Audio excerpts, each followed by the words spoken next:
14. novembrī ik gadu tiek atzīmēta Pasaules diabēta diena, bet Rīgā šogad Pasaules diabēta dienas pasākumi notika 9. novembrī. Latvijas diabēta asociācijai šogad paliek 20 gadi. 20 gadus pēc kārtas mēs atzīmējam Pasaules diabēta dienu.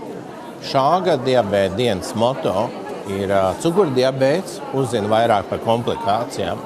Kā jūs redzat no lieliem apmeklētāju skaita, ka interese par diabēta dienu kā vienmēr ir liela, kā katru gadu diabēta dienā iznāk speciāls laikraksts, kas ir veltīts diabēta dienai.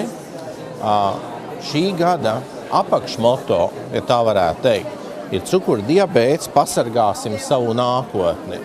Tas ir komplikācijas un nākotni, uzlabojot diabēta kompensāciju, veicot diabēta apmācību, precīzi ievērojot ārstu norādījumus, sekojot savam asinsspiedienam, sirds asinsvadu sistēmas stāvoklim, pulsam, domājot par acīm, domājot par nierēm, domājot par kājām. Visām šīm iespējām šobrīd ir atbilstoši mūsu sponsoru un atbalstītāju sarūpētas dažādi informatīvi bukleti, informācija un piedāvājumi, tā skaitā ārstu konsultācijas, glikētā hemoglobīna noteikšana. Cukurdiabēta slimnieku skaits Latvijā sasniedz 79 122 cilvēkus, liecina Latvijas veselības aprūpes gada grāmatā apkopotā statistika par 2012. gadu. Pasākuma laikā glikozes līmeni asinīs noteica vairāk nekā 800 cilvēkiem, no tiem 3,5 pirmo reizi konstatēja paaugstinātu līmeni asinīs. Tieši tāpēc glikozes līmeni asinīs būtu nepieciešams pārbaudīt regulāri. Tāpat tika mērīts asinsspiediens, kas arī ir būtisks un kontrolējams faktors. Pasargāsim savu nākotni no komplikācijām, pasargāsim savu nākotni no problēmām. Esiet ar mums kopā arī nākošos gadus. Otrā tipa cukurdiabēta pacienti kļūst arvien jaunāki.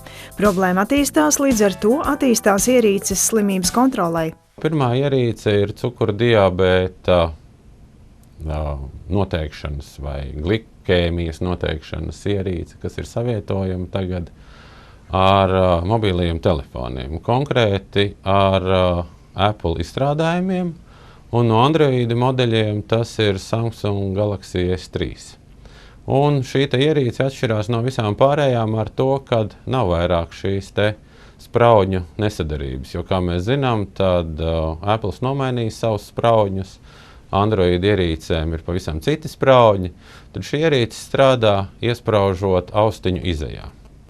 Iespraužamies ierīci austiņu izejā, lejuplādējam aplikāciju, ievietojam glikēmijas testrēmi, lieduram sev pirkstā un iegūstam rezultātu. Šo ierīci meklējiet interneta veikalā chealth.lv, drīzumā arī aptiekās.